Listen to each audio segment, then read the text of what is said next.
नमस्कार आप सभी को, स्वागत है आपका हमारे इस प्लेटफ़ॉर्म पर। ग्राम पंचायत अधिकारी में आज हम लोग जो आपके पंचायती राज व्यवस्था दिया हुआ है, उसके कुछ एमसीक्यूज़ करेंगे। इनको शुरू करने से पहले मैं आपको बता दूँ अगर आपने हमारी मॉक टेस्ट की सीरीज़ को जॉइन नहीं किया है, तो आप इसको ज़रूर जॉइन करिए। और आज संडे है और आज आपका मॉक टेस्ट नंबर छठा आएगा और जब तक ये वीडियो आपको मिल रहा होगा, तब तक हो सकता है आपको मॉक टेस्ट मिल जाए, ठीक है? और ये मॉक टेस्ट आज होगा, इसके बाद हम लोग कल से इसका डिटेल डिस्कशन शुरू करेंगे और लगभग 7 से 8 घंटों का डिटेल्ड डिस्कशन होता है। तो इसमें कंप्लीट जो सिलेबस है, जो टॉपिक दिए गए हैं आपके, उनका बार-बार रिवीज़न अगर आपका होगा, तो चीज़ें आप भूलेंगे नहीं और साथ ही साथ नई-नई चीज़ें भी सीखेंगे। और इन मॉक टेस्ट में आपको नए-नए क्वेश्चन से आपका परिचय होगा, तो इसको ज़रूर जॉइन करिए। एक बात ध्यान रहे, मॉक टेस्ट जो होता है, वो पीडीएफ के फॉर्म में ही आपको दिया जाता है, ताकि आप इसको डाउनलोड करें और प्रिंट भी निकलवा सकते हैं इसका, ठीक है? क्वेश्चन नंबर पहला देखो, चकबंदी का संबंध निम्नलिखित में से किससे है? चकबंदी क्यों होती है? ऊसर सुधार योजना है? नहीं। अधिक अन्न उपजाऊ कार्यक्रम से इसका संबंध है, ये भी नहीं है। ये भूमि सुधार कार्यक्रम है। दरअसल उत्तर प्रदेश ही नहीं, बल्कि संपूर्ण भारत में कई सारे भूमि सुधार कार्यक्रम चलाए गए हैं। भूमि सुधार कार्यक्रम। भूमि सुधार कार्यक्रम को जब आप देखोगे, जैसे मध्यस्थों का उन्मूलन या हम कहें जमींदारी प्रथा की समाप्ति। मध्यस्थों का उन्मूलन किया गया। साथ ही साथ काश्तकारी सुधार लाया गया। इसके अलावा और कौन से भूमि सुधार कार्यक्रम हुए हैं, जैसे चकबंदी, जैसे प्रति परिवार, भूमि का निर्धारण, भूमि का निर्धारण, ठीक है? तो ये सारा का सारा भूमि सुधार कार्यक्रम से संबंधित हैं ये सारे टर्म्स, जैसे स्वामित्व योजना, वो भी एक तरह की भूमि सुधार कार्यक्रम ही चलाया जा रहा है। वापस आ जाओ ज़रा, इसमें आपसे पूछा था चकबंदी का संबंध किससे है, तो ये होगा आपका भूमि सुधार कार्यक्रम, ठीक है? नेक्स्ट देखो, क्वेश्चन नंबर दूसरा, निम्नलिखित में से कौन-सा भूमि सुधार कार्यक्रम है? तो भूमि सुधार कार्यक्रम कौन है? मध्यस्थों का उन्मूलन करना, काश्तकारी सुधार लाना, खेती योग्य भूमि की सीमाबंदी करना, ये सारे के सारे आपके भूमि सुधार कार्यक्रम से संबंधित हैं। या हम कहें भूमि सुधार कार्यक्रम ही है, ठीक है? निम्नलिखित में से कौन-सा सुमेलित नहीं है? अब इसको पकड़ो ज़रा। निम्नलिखित में से कौन-सा सुमेलित नहीं है? इंदिरा आवास योजना, 1996 इंदिरा आवास योजना 1996 1996 से ये स्वतंत्र रूप से अस्तित्व में आई थी। स्वर्ण जयंती ग्राम स्वरोजगार योजना, ये गलत है, 2000 नहीं है, ये 1999 होना चाहिए यहाँ। राष्ट्रीय ग्रामीण आजीविका मिशन 2011 में आया। राष्ट्रीय ग्रामीण आजीविका मिशन को जो बैंकों के लिए सर्कुलर जारी हुआ था, वो 2013 में जारी हुआ था। मनरेगा, ये 2006 में आया, ठीक है? तो इसमें कह रहा है कौन सुमेलित नहीं है, तो ये दूसरा वाला आपका सही हो जाएगा। स्वर्ण जयंती ग्राम स्वरोजगार योजना सन 2000 नहीं है, 1999। अब देखो स्वर्ण जयंती ग्राम स्वरोजगार योजना को, स्वर्ण जयंती ग्राम स्वरोजगार योजना, स्वरोजगार योजना, SGSY, इसका शॉर्ट टर्म भी याद रखना, कई बार एग्ज़ाम में पूछा भी गया है, अलग-अलग राज्यों की परीक्षाओं में। तो स्वर्ण जयंती ग्राम स्वरोजगार योजना, सबसे पहले मुझे ये बताओ, इसकी शुरुआत कब से मानी जाती है? तो आप बताओगे 1999, ठीक है? और ये जो योजना है, दरअसल ये कई सारी योजनाओं को मिला के बनाई गई है, तो कई सारी योजनाएँ चलाई जा रही थी भारत में, उन योजनाओं को एक कर दिया गया और उसी का परिणाम हुआ स्वर्ण जयंती ग्राम स्वरोजगार योजना। अच्छा, अब मुझे बताओ, ये कौन-कौन सी योजनाएँ हैं जिनका विलय किया गया है? कौन-सी योजनाओं का विलय किया गया है? जैसे एक योजना है समन्वित ग्रामीण विकास कार्यक्रम, ठीक है? जिसे कहा जाता है integrated rural development programme, IRDP कहा जाता है इसे। हिंदी में भी याद रखो, इंग्लिश में भी याद रखो और इनके जो फुल फॉर्म्स हैं वो भी याद रखो, ठीक है? दूसरा जैसे स्वरोजगार हेतु ग्रामीण युवाओं का प्रशिक्षण, ग्रामीण युवाओं का प्रशिक्षण, इसे ट्राइसिम कहा जाता है। अगला है समन्वित ग्रामीण विकास कार्यक्रम, स्वरोजगार हेतु ग्रामीण युवाओं का प्रशिक्षण, साथ ही साथ ग्रामीण क्षेत्रों में महिला और बाल विकास, महिला और बाल विकास। ये 3 योजनाएँ हैं, इसके अलावा भी 3 योजनाएँ और हैं, जैसे मैं लिख रहा हूँ ग्रामीण शिल्पियों के लिए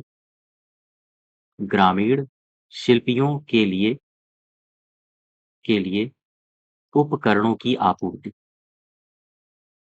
उपकरणों की आपूर्ति।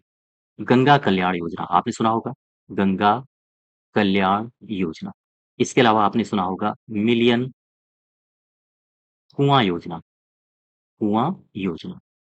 ये कुछ योजनाएँ हैं जिनका विलय कर दिया गया 1 अप्रैल को, 1 अप्रैल 1999 को, और फिर इन योजनाओं को विलय करके एक नई योजना अस्तित्व में आई जिसे कहा जाता है स्वर्ण जयंती ग्राम स्वरोजगार योजना, SGSY, स्वर्ण जयंती ग्राम स्वरोजगार योजना। ठीक है? 1999 1 अप्रैल को ये अस्तित्व में आई। अब एक शानदार क्वेश्चन आपसे ये पूछा जाता है, मुझे बताओ इस योजना में वित्त का आवंटन किस प्रकार से किया गया? वित्त आवंटन केंद्र और राज्य के मध्य किस रेशियो में होता है? केंद्र अनुपात राज्य के मध्य। तो आप बताओगे 75 अनुपात 25 के अनुपात में, ये बात याद रखना। ठीक है? 75 अनुपात 25 के अनुपात में इसमें वित्त आवंटन होता है। जब भी कोई योजना शुरू करी जाती है तो उसका कुछ न कुछ लक्ष्य होता है, कुछ न कुछ इसका उद्देश्य होता है। तो मुझे बताओ इस योजना का लक्ष्य क्या रहा होगा? क्यों आखिर शुरू की गई है? तो आप इसी के नाम से समझो। लिखा है स्वर्ण जयंती ग्राम स्वरोजगार योजना। स्वर्ण जयंती ग्राम गाँव के लिए एक योजना है, कैसी योजना है? क्यों? ताकि वो स्वरोजगार उत्पन्न कर सके और स्वरोजगार तभी उत्पन्न होगा जब आप उद्योग लगाओगे, ठीक है? गाँव के लोगों को जो माइक्रो इंडस्ट्रीज़ हैं, उनको एस्टैब्लिश करने में आप मदद करोगे, लोन दोगे। और गाँव में इंडस्ट्रीज़ कैसी होती हैं? जैसे कोई अगरबत्ती बनाने लगा, छोटी-छोटी, छोटे-छोटे अपने-अपने काम, है ना? कोई अ, बहुत सारे होते हैं जैसे मूंज उत्पाद बनाने लगा, ठीक है? खिलौने बनाने लगा। तो इस प्रकार से उनको जो छोटे-छोटे काम हैं, उनको काम को करने के लिए वो पैसा दिया जाएगा सरकार की तरफ से। तो इसका उद्देश्य क्या होगा? उद्देश्य होगा ग्रामीण क्षेत्रों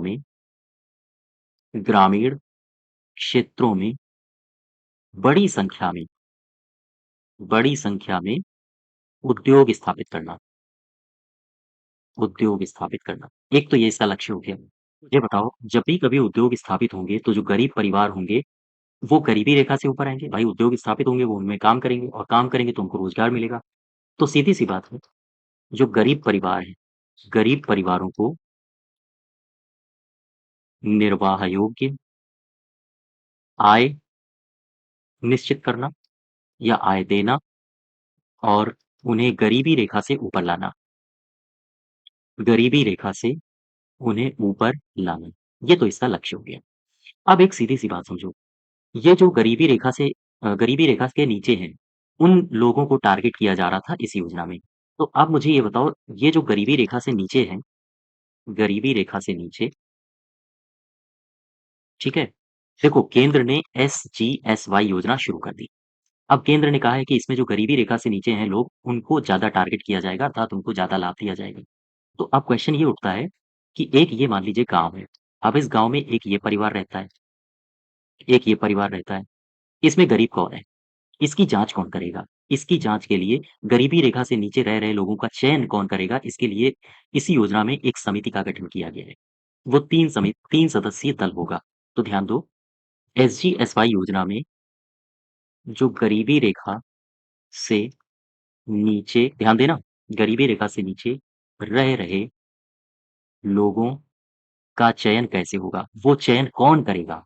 वो चयन करेगा एक दल, वो चयन करेगा एक दल। ये दल कैसा होगा? ये दल होगा 3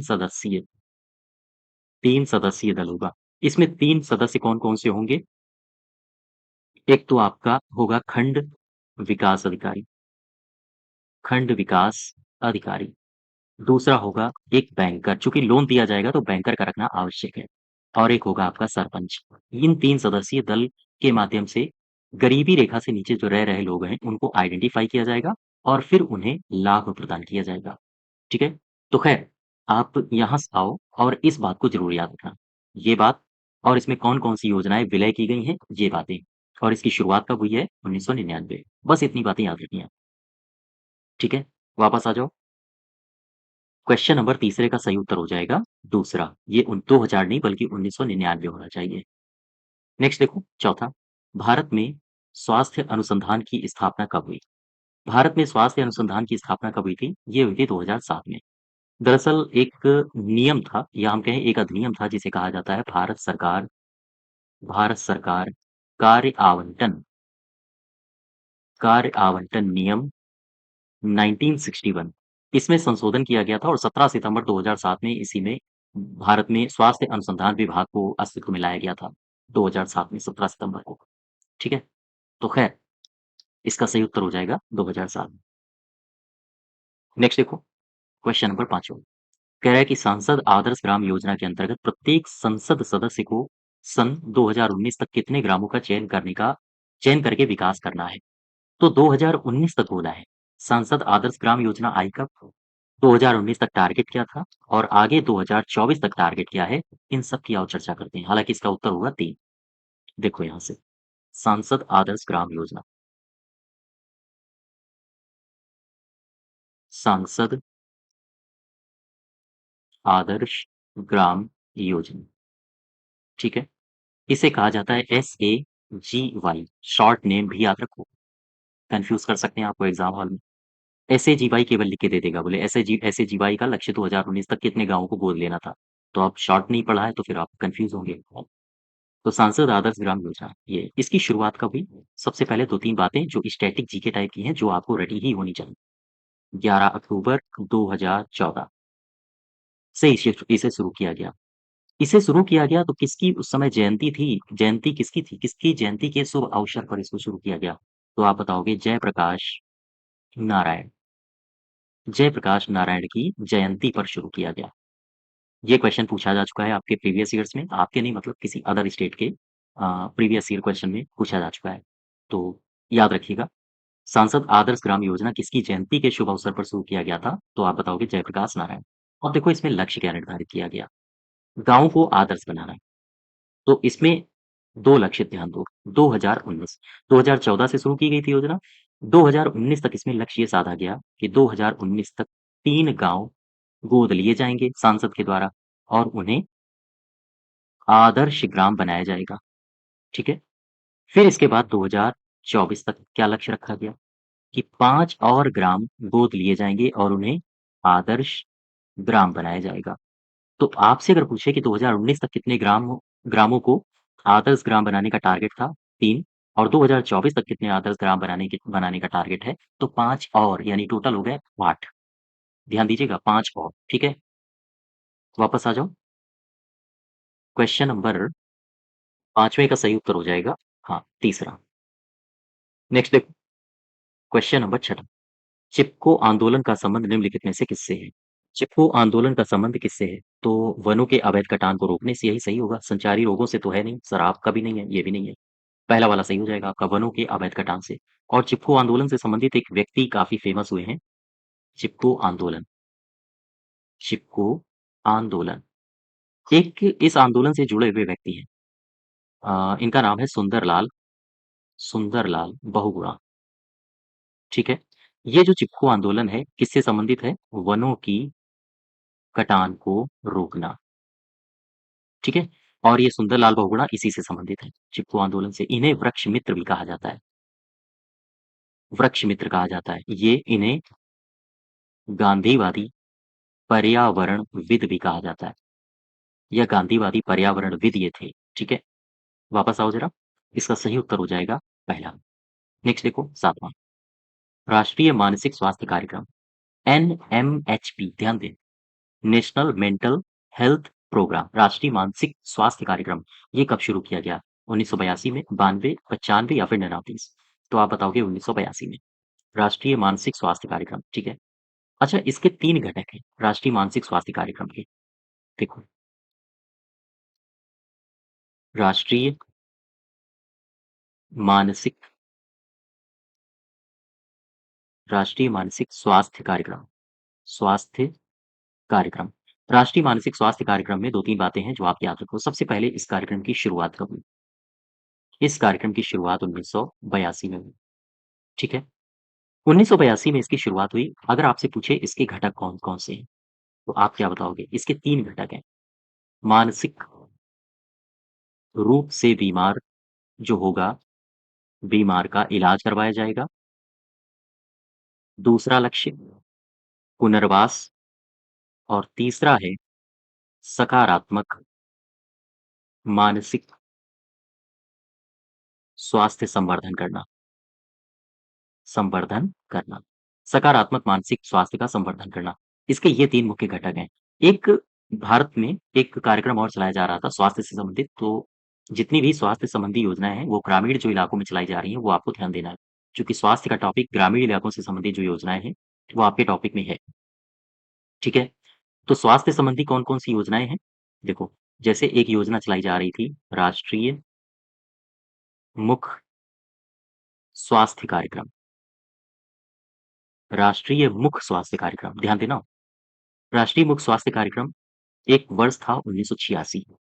1986 से पहले इसको ऐसे ही का मतलब है, एक स्वास्थ्य परिचर्या कार्यक्रम के रूप में इसको शुरू किया गया था, 1986 से पहले।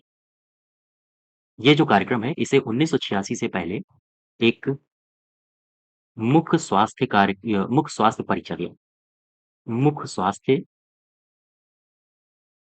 परिचर्या कार्यक्रम के रूप में शुरू किया गया इसके बाद स्वास्थ्य और परिवार कल्याण मंत्रालय भारत सरकार के अंडर में ये था। 1999 जब वर्ष आया 1999, तो ये जो अपना मंत्रालय है, कौन-सा मंत्रालय? स्वास्थ्य मंत्रालय। स्वास्थ्य, परिवार कल्याण मंत्रालय। इस मंत्रालय ने ये जो कार्यक्रम है, इसको प्रायोगिक तौर पर शुरू किया सबसे पहले 1999 में, प्रायोगिक आधार पर। और इसके बाद जब 11वीं पंचवर्षीय योजना आएगी 2007 से 2012 तक, तो ये कार्यक्रम हो या कोई अन्य कार्यक्रम हो, वो सारे के सारे राष्ट्रीय ग्रामीण स्वास्थ्य मिशन के अंडर में ला दिए गए थे। तो ख़ैर, ये 2-3 बातें हैं जो आप याद रखोगे। सबसे पहले कौन-सी बात याद रखोगे? 1999 में स्वास्थ्य परिवार कल्याण मंत्रालय भारत सरकार ने प्रथम राष्ट्रीय मुख स्वास्थ्य कार्यक्रम, पहला राष्ट्रीय मुख स्वास्थ्य कार्यक्रम प्रायोगिक तौर पर शुरू किया।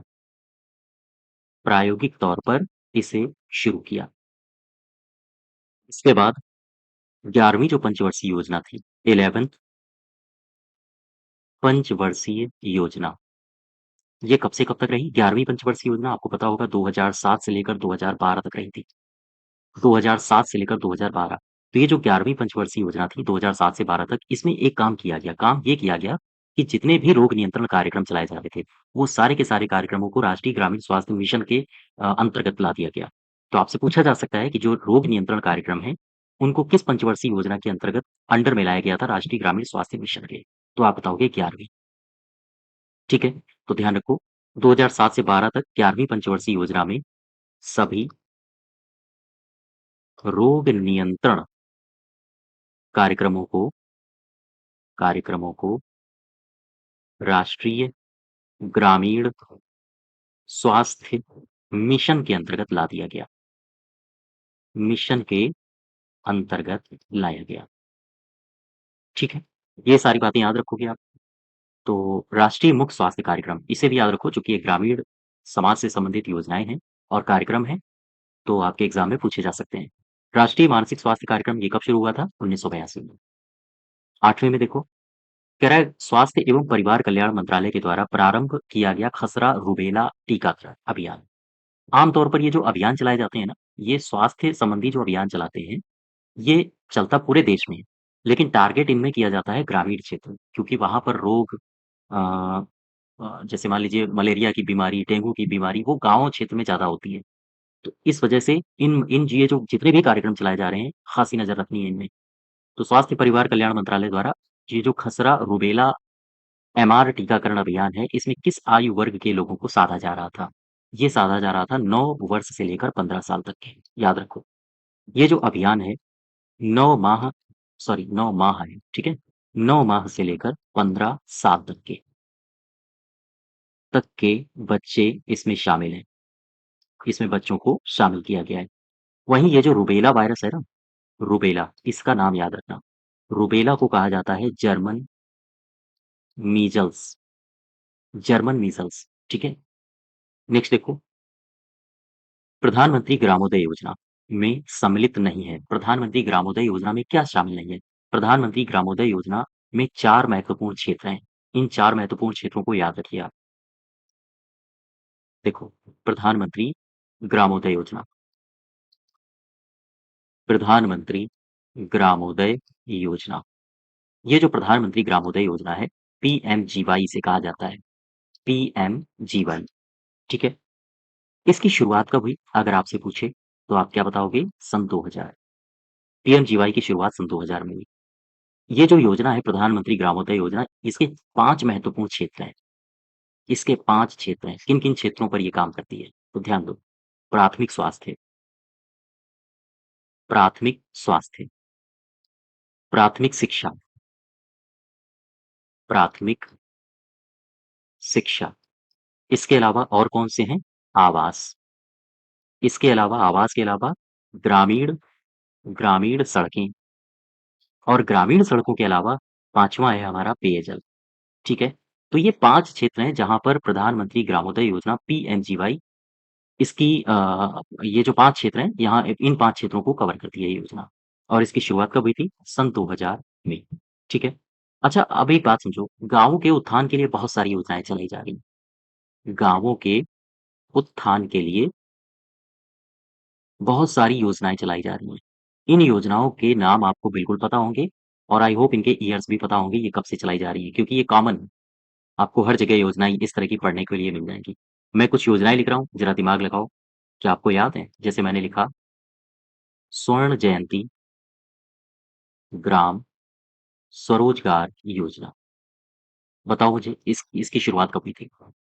अभी-अभी मैंने इसको पीछे भी बताया। मुझे बताओ संपूर्ण संपूर्ण ग्रामीण रोजगार योजना। मुझे बताओ इसकी शुरुआत कब हुई?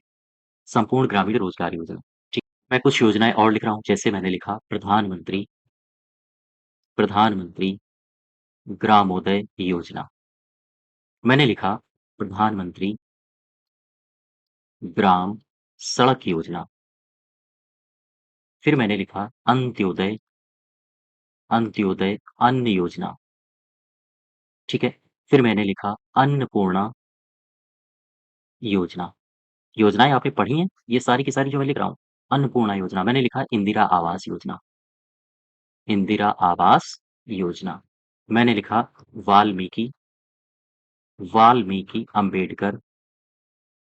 अंबेडकर आवास योजना, ठीक है? ये सारी ग्रामीण विकास से संबंधित योजनाएँ हैं, नज़र बना के रखनी है। इंदिरा आवास योजना 1996 में स्वतंत्र रूप से शुरू हुई, हालाँकि ये बहुत पहले से शुरू हुई है, ठीक है?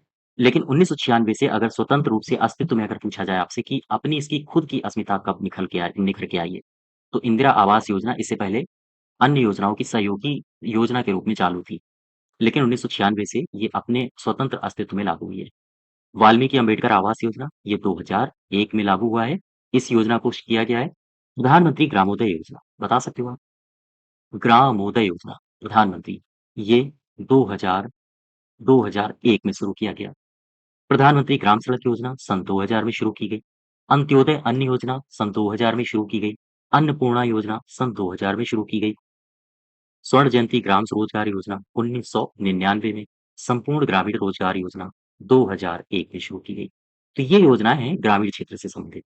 आई होप ये सारी की सारी योजनाएँ आपको पता होंगी, है ना? वापस आ जाऊँ? प्रधानमंत्री ग्रामोदय योजना में कौन शामिल है? कौन शामिल नहीं है, ये पूछा है। बेसिक शिक्षा है, ग्रामीण सड़कें हैं और पोषाहार, जल स्वास्थ्य भी है और साथ ही साथ लघु उद्योग नहीं है, ठीक है? लघु उद्योग, देखो यहाँ पे मैंने आपको लघु उद्योग कराया है क्या? प्राथमिक स्वास्थ्य है, शिक्षा है, आवास, सड़कें, पेयजल, यही लघु उद्योग नहीं है। ठीक, नेक्स्ट देखो क्वेश्चन नंबर 10वां कह रहा है निम्नलिखित में से कौन-सा ग्राम पंचायत का कार्य नहीं है? क्वेश्चन नंबर 10वां कह रहा है ग्राम पंचायत का कौन-सा कार्य नहीं है? आपसे ये पूछा है परिवहन सेवाएँ ये नहीं है, संक्रामक रोगों की रोकथाम भी है, स्थानीय वास्तुशिल्प प्रयोगशालाएँ प्रतिष्ठान भी है और गाँव में स्ट्रीट लाइट की सुविधा देना ये भी है। ये पहला वाला गलत हो जाएगा। अच्छा, आप लोग ग्राम पंचायत के कार्यों में बहुत कन्फ्यूज़ होते हो। देखो, ग्राम पंचायत के कार्य, ग्राम पंचायत के कार्य। कन्फ्यूज़ बिल्कुल मत होना। अधिनियम 1947 जब आप उठाओगे, तो वहाँ अधिनियम 1947 की एक धारा है 15, ठीक है? इसी धारा 15 में टोटल जो कार्य दिए गए हैं, वो कार्य हैं 30, टोटल 30 कार्य दिए गए हैं। ध्यान रखिएगा। तो ये जो परिवहन सेवाएँ हैं, ये इसका कार्य नहीं है। 11 नंबर में देखो पंचायती राज के जनक कौन थे? ये थे परबतराय मेहता। सिंपल सा क्वेश्चन है। और बलवंत राय मेहता से एक बात हमेशा याद रखना, बलवंत राय मेहता, बलवंत राय मेहता, इनसे एक बात हमेशा याद रखना, एक तो 1957 साल में ये बनी थी, ठीक है? ये जो बलवंत राय मेहता समिति है, ये 2 योजनाओं की जाँच के लिए बनी थी। कौन-सी 2 योजनाएँ? एक तो है सामुदायिक विकास योजना, 1952 में आई थी ये। इसके बाद एक योजना है राष्ट्रीय विस्तार सेवा, ये 1953 में आई थी। इन दोनों योजनाओं के जाँच के लिए कि आखिर ये योजनाएँ क्यों नहीं सफल हो पा रही हैं ग्रामीण क्षेत्रों में, इन योजनाओं की जाँच के लिए बलवंत राय मेहता समिति आई थी। बलवंत राय मेहता साहब से एक बात याद रखना, जो मोस्ट इम्पोर्टेंट है, आपसे पूछा जाएगा सीधा-सा सवाल कि बलवंत राय मेहता साहब के अनुसार पंचायती राज की कार्यकारी या त्रिस्तरीय पंचायतों में कार्यकारी समिति कौन थी? तो कार्यकारी समिति नहीं, निकाय लिखो। कार्यकारी निकाय कौन था? तो आप बताओगे पंचायत समिति, पंचायत समिति, ठीक है? सीधा-सा सवाल आपसे पूछा जाएगा कि बलवंत राय मेहता साहब के अनुसार कार्यकारी निकाय कौन था? तो आपके ऑप्शन होंगे पंचायत समिति, ग्राम पंचायत या फिर जिला परिषद। इस तरह से ऑप्शन होगा या फिर नन ऑफ दीज़। तो आप बताओगे पंचायत समिति, यानी कि ये जो मध्य वाला स्तर है, सबसे नीचे ग्राम स्तर, बीच वाला मध्य स्तर और ऊपर वाला जिला परिषद। तो जो मध्य वाला स्तर है, इनके नज़र में ये महत्वपूर्ण भूमिका निभाएगा, ठीक है? वापस आओ ज़रा, पंचायती राज के जनक कौन हैं? आप बताओगे मेहता साहब।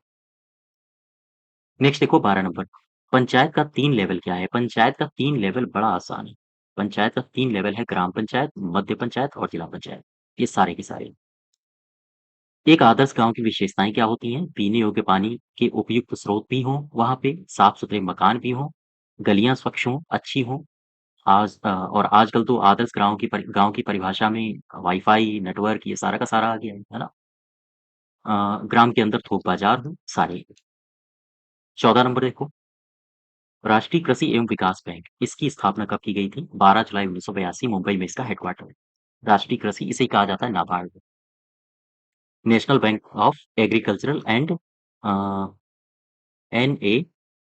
NABARD, रूरल डेवलपमेंट, ठीक है? नेक्स्ट देखो, क्वेश्चन नंबर 15, निम्नलिखित में से कौन राज्य सरकार तथा स्थानीय शासन के बीच राजस्व बँटवारे के लिए उत्तरदायी है? कौन है जो राजस्व बँटवारे के लिए उत्तरदायी है? कहाँ-कहाँ? राज्य सरकार और स्थानीय शासन के बीच, ये राज्य वित्त आयोग होगा। सही है, तीसरा वाला, ठीक है? अब देखो राज्य वित्त आयोग से संबंधित मैं 3-4 बातें आपको बता दूँ, जो लगातार एग्ज़ाम्स में आपसे पूछी भी जाती रही हैं और आगे पूछी भी जा सकती हैं। सबसे पहले राज्य वित्त आयोग के बारे में प्रावधान कहाँ पे है, हम उनकी चर्चा नहीं करेंगे। आपके जो वीपीओ में पूछा जाएगा, वो है अधिनियम 1947, इस पर ज़्यादा फ़ोकस रखना, ठीक है? अब ये अधिनियम 1947 में वित्त आयोग के बारे में कहाँ प्रावधान दिया है? अगर आप मैं आपको पहले भी बता चुका हूँ, अगर आपको पता है तो इनका रिवीज़न करो। मुझे बताओ कि वित्त आयोग की परिभाषा कहाँ है? अधिनियम 1947 की कौन-सी धारा है? मैं धारा पूछ रहा हूँ आपसे। फिर मुझे बताओ इसमें उपबंध कहाँ पर दिया गया है? परिभाषा कहाँ पे है? तो आप बताओगे परिभाषा है आपकी धारा 2 का जा और उपबंध कहाँ है? धारा 32 का काम। यहाँ है उपबंध। अगर आपसे पूछा जाए ये जो उत्तर प्रदेश का राज्य वित्त आयोग है, इसका गठन कौन करता है? राज्यपाल, ठीक है? साथ ही साथ कितने साल में करता है? तो प्रत्येक 5 साल में करता है। इसके अलावा इसमें कितने अध्यक्ष होते हैं? तो 1 अध्यक्ष होता है और 2 इसके सदस्य होते हैं। इनकी योग्यता का निर्धारण राज्य के विधानमंडल को कार्यभार सौंपा गया है। अगर कोई भी व्यक्ति त्यागपत्र देना चाहता है, अध्यक्ष हो या सदस्य हो, तो वो त्यागपत्र राज्यपाल को संबोधित करके दे देगा। त्यागपत्र राज्यपाल को संबोधित किया जाएगा, संबोधित करके देगा, ठीक है? त्यागपत्र किसे देगा? राज्यपाल को संबोधित करके। इसमें एक धारा याद रखना, धारा है 32 का 7, ये धारा याद रखना, इम्पोर्टेंट है आपके लिए। इस धारा में साफ-साफ कहा गया है कि जो वित्त आयोग होगा, वित्त आयोग की रिपोर्ट को राज्यपाल विधानमंडल में पेश कराएगा, विधानमंडल के समक्ष रखवाएगा, ठीक है? ये धारा याद रखना। ये काहे की धारा है? अधिनियम 1947 की धारा है। अधिनियम 1947 में धारा 32 के का के साथ में दिया गया है कि वित्त आयोग की रिपोर्ट को कौन विधानमंडल के समक्ष रखवाता है? राज्यपाल। और कहाँ क्या कहा गया है? 32 के का के साथ में। ठीक। अब थोड़ी सी बात मैं कर लेता हूँ उत्तर प्रदेश का पांचवा वित्त आयोग। ये उत्तर प्रदेश राज्य का है। उत्तर प्रदेश राज्य का पांचवा वित्त आयोग। इसमें धन का बंटवारा आप याद रखोगे। धन का बंटवारा। धन का बंटवारा अगर आपसे पूछे जनसंख्या अनुपात क्षेत्रफल के अनुपात में किस रेशियो में बांटा गया है, तो आप बताओगे 90% अनुपात 10%। 90 अनुपात 10। ठीक है? ध्यान रखोगे आप? 5वें राज्य वित्त आयोग में धन का बंटवारा उत्तर प्रदेश में किस हिसाब से किया जाएगा? जनसंख्या और क्षेत्रफल के रेशियो में अगर पूछे, तो 90 अनुपात 10 के रेशियो में। अच्छा, अगर आपसे पूछे जिला पंचायत, क्षेत्र पंचायत और ग्राम पंचायत में पैसा कैसे बटेगा? किस रेशियो में बटेगा? जिला पंचायत अनुपात क्षेत्र पंचायत अनुपात ग्राम पंचायत। यहाँ पर पैसा बटेगा 15 अनुपात 15 अनुपात 70 के रेशियो में। ये फिगर भी आप याद रखोगे। ठीक है? 5वें राज्य वित्त आयोग में कैसे धन बढ़ रहा है? 15-15 70 के तीनों स्तर में। ठीक है? अच्छा, अब मैं कुछ बातें आपको बता दूँ। इसी जो वित्त आयोग है ये 5वां, इसमें प्रशासनिक और वित्तीय स्वीकृति कितनी बढ़ा के कर दी गई है? प्रशासनिक और वित्तीय स्वीकृति। वित्तीय स्वीकृति। याद रखिएगा, सबसे पहले आप ग्राम पंचायत को उठाओगे, इसके बाद आप उठाओगे सहायक विकास अधिकारी को, सहायक विकास अधिकारी को, फिर इसके बाद आप उठाओगे डीपीआरओ यानी कि डिस्ट्रिक्ट पंचायती राज ऑफिसर, यानी जिला पंचायत राज अधिकारी को। फिर इसके बाद आप उठाओगे जिलाधिकारी को। किसके पास कितना अधिकार होता है वित्तीय स्वीकृति देने का? तो ग्राम पंचायत के पास वर्तमान में 5 लाख रुपए। सहायक विकास अधिकारी के पास आप ढाई-ढाई लाख बढ़ाते जाओ। 5 लाख से लेकर 7.5 लाख। ठीक है? इसके पास कितना है? 7.5 लाख से लेकर 10 लाख तक। और जिलाधिकारी के पास कितना है? 10 लाख से ज़्यादा। बस इतनी से फिगर ये फिगर हैं जो याद रखनी है। 5 ऊपर का याद रखो, बाकी ढाई-ढाई बढ़ाते जाओ। 5 लाख तक किसके पास है? 5 लाख से ऊपर और 7 लाख, साढ़े 7 लाख तक इसके पास है। और साढ़े 7 लाख से ऊपर और 10 लाख तक इसके पास है, जिला पंचायत राज अधिकारी के पास है।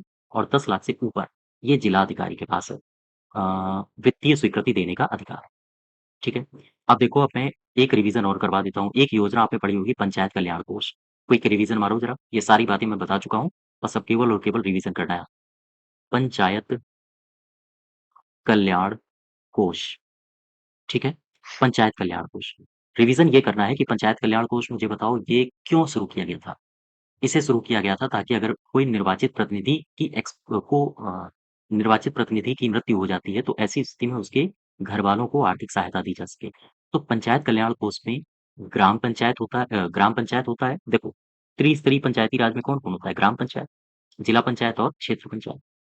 क्षेत्र पंचायत होता है और जिला पंचायत होता है। ग्राम पंचायत का प्रधान होता है, क्षेत्र पंचायत में भी इनके प्रमुख और मुखिया होते हैं, ठीक है? यहाँ भी अध्यक्ष होता है। तो अगर इनके मुखिया की मृत्यु हो जाए, मुखिया, मुखिया का मतलब ग्राम का प्रधान और इसका प्रमुख और जिला पंचायत का अध्यक्ष, अगर मुखिया की क्या हो गई? डेथ हो गई, तो मुझे बताओ कितना वित्त मिलेगा इनके परिवार वालों को? तो आप बताओगे 10 लाख रुपए, ठीक है? अब मुझे बताओ, ग्राम पंचायत का भी सदस्य होता है, ठीक है? क्षेत्र पंचायत में भी कौन होते हैं? सदस्य होते हैं। अभी मैं अध्यक्ष की बात कर रहा था, अब मैं सदस्य की बात कर रहा हूँ। और जिला पंचायत में भी सदस्य होते हैं। तो अब मुझे बताओ, अगर ग्राम पंचायत के सदस्य की मृत्यु हुई है, तो इनके परिवार को कितना रुपया मिलेगा? ग्राम पंचायत की स्थिति में 2 लाख रुपए। वहीं क्षेत्र पंचायत की अगर सदस्य की मृत्यु हुई है, तो कितना रुपया मिलेगा? तो मिलेगा 3 लाख रुपए, ठीक है? वहीं अगर जिला पंचायत के सदस्य की मृत्यु हुई है, तो इसके परिवारजनों को कितना मिलेगा? 5 लाख रुपए। तो 2, 3, 5 ये सीक्वेंस याद रखो। अगर सदस्य मर रहा है, मर रहा है का मतलब मृत्यु हो रही है, ठीक है? अच्छा शब्द यूज़ करो। अगर मृत्यु हो रही है, तो फिर ग्राम पंचायत सदस्य की स्थिति में 2 लाख रुपया, क्षेत्र पंचायत की स्थिति में 3 लाख रुपया और जिला पंचायत सदस्य की स्थिति में तो 5 लाख रुपया दिया जाएगा। अगर इन तीनों में से किसी के भी अध्यक्ष की मृत्यु हो जाती है, तो परिवारजनों को 10 लाख रुपया सहायता राशि दी जाएगी। क्लियर हो गई बात? अब देखो, एक मैं और आपको रिवाइज़ करवा देता हूँ, रिवीज़न करवा देता हूँ। बहुउद्देशीय ये चीज़ें आप रिवीज़न करते रहो, नहीं तो फिगर हैं, डेटा हैं, आंकड़े हैं ये और आंकड़े बहुत जल्दी आप भूलोगे। बहुउद्देशीय पंचायत भवन, पंचायत भवन। अगर बनाना है तो बनाने के लिए राशि, बनाने के लिए राशि। तो बहुउद्देशीय पंचायत भवन अगर बनाना है तो बनाने के लिए कितनी राशि आवंटित करता है सरकार? तो सरकार 2 तरह से राशि आवंटित करता है। एक करता है 17.46 लाख रुपए और एक करता है 18.03 लाख रुपए। अब मुझे ये बताओ, ये जो 17.46 लाख रुपए प्रति इकाई है, प्रति इकाई का मतलब एक पंचायत भवन बनाने के लिए, और 18.03 लाख रुपए प्रति इकाई, ठीक है? तो अब यहाँ से समझो कि अगर देखो 2 प्रकार से कैसे राशि आवंटित कर रहा है सरकार, उत्तर प्रदेश सरकार की मैं बात कर रहा हूँ। तो उत्तर प्रदेश में 2 प्रकार की भूमियाँ पाई जाती हैं। भूमियाँ का मतलब कुछ ऐसे क्षेत्र हैं जो भूकंप ज़ोन में आते हैं और कुछ ऐसे क्षेत्र हैं जो भूकंप ज़ोन में नहीं आते हैं। तो सरकार 18.3 लाख रुपए उन क्षेत्रों के लिए पंचायत भवन को मुहैया कराती है कि जहाँ भूकंप क्षेत्र प्रभावित ज़ोन है उत्तर प्रदेश में। अर्थात अगर भूकंप आए तो कुछ राशि ज़्यादा दो ताकि उनकी नींव अच्छी बन सके, तो फिर वो पंचायत भवन गिरेंगे नहीं। तो ये जो 18.3 लाख रुपए है, 18.03 लाख रुपए, ये किस क्षेत्र के लिए आवंटित होता है पंचायत भवन निर्माण के लिए? ये भूकंप रोधी सहित राशि है। यानी भूकंप रोधी जो ज़ोन है, उन क्षेत्रों के लिए इतना आवंटन होता है। और ये राशि कहाँ आवंटित होती है? भूकंप रोधी रहित, ठीक है? तो अगर आपसे पूछे कि भूकंप रोधी रहित उत्तर प्रदेश में पंचायत भवन निर्माण के लिए प्रति लागत इकाई कितनी निर्धारित है सरकार के द्वारा, तो आप ये बताओगे। और अगर आपसे पूछे भूकंप रोधी सहित प्रति इकाई लागत कितनी निर्धारित है, तो आप ये बताओगे। ठीक है? कोई दिक्कत? चलिए, अब 2-3 आंकड़े और देखो। ये आंकड़े हैं, आंकड़े आपको बार-बार रिवीज़न करना पड़ेगा, ठीक है? उत्तर प्रदेश में मैं बनवा रहा हूँ अंत्येष्टि, ऐसे लिखा जाएगा, ठीक है? अंत्येष्टि स्थल। अंत्येष्टि मतलब जहाँ लोग जलाए जाते हैं। तो अंत्येष्टि स्थल का निर्माण करना है। अंत्येष्टि स्थल का निर्माण, ठीक। तो अब मुझे बताओ, अंत्येष्टि स्थल का निर्माण अगर करना है आपको ग्रामीण क्षेत्र में, ग्रामीण क्षेत्रों के लिए, तो कितना रुपया सरकार ने आवंटन दिया है? सरकार कितना रुपया मुहैया करती है प्रति इकाई अंत्येष्टि स्थल निर्माण के लिए? तो आप बताओगे 24.36 लाख रुपए प्रति इकाई। ध्यान दीजिएगा, उत्तर प्रदेश सरकार प्रति इकाई अंत्येष्टि स्थल का निर्माण करने के लिए कितना रुपया मुहैया कराती है? 24.36 लाख रुपए, ठीक है? ये सारी बातें हैं आपके पंचायती राज से संबंधित। अब देखो, मैं आपको बजट रिवाइज़ करवा देता हूँ। बजट, बजट में मैं उत्तर प्रदेश के बजट की बात कर रहा हूँ 2024-25 में। बजट का मतलब है मैं केवल और केवल रिवाइज़ करवाऊँगा आपका पंचायती राज विभाग का बजट। पंचायती राज विभाग का बजट या पंचायती राज विभाग को आवंटित राशि, आवंटित राशि। ध्यान दो, उत्तर प्रदेश सरकार ने बजट 2024-25 पेश किया है, उसमें पंचायती राज विभाग और उसकी योजनाओं को कितना-कितना रुपया वित्त आवंटन किया गया है। इन पर खासी नज़र रखनी है, क्योंकि पंचायती राज विभाग की एक-एक बात आपको पता होनी चाहिए, ठीक है? अब देखो कितना वित्त आवंटित किया गया। सबसे पहले पंचायती राज विभाग को कितना रुपया दिया गया है, तो आप बताओगे 21197 करोड़ रुपए, 2024-25 के बजट में। याद रखिएगा, 21197 करोड़ रुपए। अच्छा, उत्तर प्रदेश में इसी बजट में पंचायत भवन निर्माण के लिए कितना वित्त आवंटन किया गया है? निर्माण के लिए आप बताओगे 57 करोड़ रुपए। याद रखिए, फिगर बहुत इंपॉर्टेंट है आपके लिए। उत्तर प्रदेश सरकार उत्तर प्रदेश में ही पंचायती राज मंत्रालय के अंतर्गत कई सारी योजनाएँ चलाई जा रही हैं। उत्तर प्रदेश मातृभूमि, उत्तर प्रदेश मातृभूमि योजना। ये योजना चलाई जा रही है, इसको कितना रुपया दिया गया है पता है आपको? 33 करोड़ रुपए। भूलना नहीं है। इसके अलावा जो गाँव में स्टेडियम बनाए जाएँगे, पार्क बनाए जाएँगे, ओपन जिम निर्माण कार्यशाला बनाए जाएँगे, तो उनके लिए सरकार ने कितना वित्त आवंटित किया है? तो ग्रामीण स्टेडियम, ओपन जिम निर्माण के लिए कितना वित्त आवंटित किया गया है? आप बताओगे 25 करोड़ रुपए। तो ये पंचायती राज मंत्रालय को दिया गया कुछ पैसा है, ठीक है? ये बातें आप याद रखो, ये सारी की सारी बहुत इंपॉर्टेंट है। पंचायत कल्याण कोष में कितना वित्त आवंटित किया जाता है? अगर कोई जिला पंचायत का सदस्य की मृत्यु हो जाती है, तो उसके परिवार को 5 लाख रुपया डायरेक्ट आपके एग्ज़ाम में क्वेश्चन देखने को मिल सकते हैं, ठीक है? तो ये सारी बातें हैं जो आपको याद रखनी है। तो क्वेश्चन नंबर 15, 15 का सही उत्तर हो जाएगा राज्य वित्तायोग। ठीक है? तो आज यहीं तक रखते हैं और एक बात और मैं फिर से बोल दूँ कि जो आपका मॉक टेस्ट है ग्राम पंचायत अधिकारी के लिए, आप इसको ज़रूर जॉइन करिए। अगर आप इसको जॉइन करते हैं तो बहुत कुछ नए-नए क्वेश्चन्स आपको देखने को मिलेंगे। ठीक है? धन्यवाद।